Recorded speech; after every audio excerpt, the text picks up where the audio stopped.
how to add home button and header in Shopify. So that is what I'm going to show you guys in this super quick and easy tutorial. So let's get into it.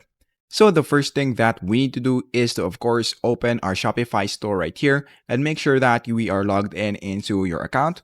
And then once we're now here, the next thing that we need to do is to just click the content in the left screen. So just click on that, and then in the content under the menus, just click that also.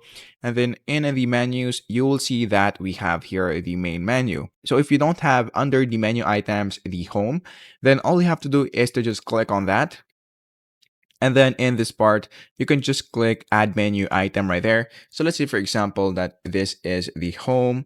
So I'm just going to put some random things right there. So just click the home page for the link and then click save right there.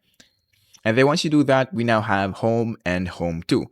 So to check if we now have the home in our store, all you have to do is to just go here on the online store right there and then click customize.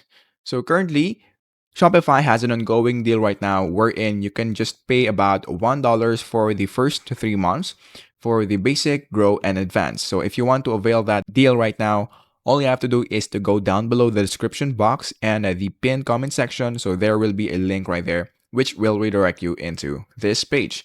So going back into our video, as you can see, once we are now in our store, we now have the home and the home too, which is the one that we have just added earlier. So once they click that, they will be redirected again into home.